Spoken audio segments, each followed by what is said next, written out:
सुदामा और श्रीकृष्ण गुरुकुल में साथ पढ़ते थे। सुदामा बहुत गरीब थे, लेकिन सरल, सच्चे और विद्वान व्यक्ति थे। समय बीता, श्रीकृष्ण द्वारका के राजा बन गए और सुदामा अपनी गरीबी में जीवनयापन करते रहे। एक दिन सुदामा की पत्नी ने उनसे कहा, क्यों न तुम अपने मित्र श्रीकृष्ण से मिलो, शायद वे हमारी मदद करें। सुदामा संकोचवश खाली हाथ नहीं जाना चाहते थे, तो उनकी पत्नी ने थोड़े से चावल एक कपड़े में बांध कर दिए। जब सुदामा द्वारका पहुंचे, तो श्री कृष्ण ने अपने मित्र को देखकर गले से लगा लिया। उन्होंने सुदामा का सादर स्वागत किया, उनके पांव धोए और प्रेम पूर्वक उन्हें राजमहल में बैठाया।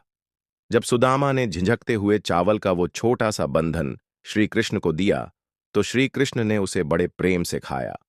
सुदामा अपनी गरीबी की बात कह भी नहीं पाए और बिना कुछ मांगे लौट गए। जब सुदामा अपने घर पहुंचे, तो देखा कि उनकी झोपड़ी की जगह एक सुंदर महल खड़ा था और उनके परिवार को किसी चीज की कमी नहीं थी। यह देखकर सुदामा की आंखों में आंसू आ गए। यह श्रीकृष्ण का प्रेम और आशीर्वाद था। इस कहानी से हमें 3 महत्वपूर्ण शिक्षाएं मिलती हैं। सच्ची मित्रता में स्वार्थ नहीं होता। श्रीकृष्ण राजा होकर भी सुदामा जैसे गरीब मित्र को पूरे प्रेम और सम्मान से अपनाते हैं। यह हमें सिखाता है कि सच्ची दोस्ती पद, पैसा या हैसियत नहीं देखती।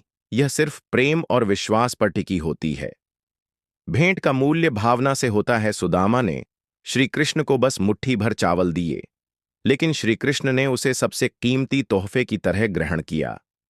यह हमें सिखाता है कि भेंट की कीमत उसके मूल्य में नहीं, देने वाले की भावना में होती है।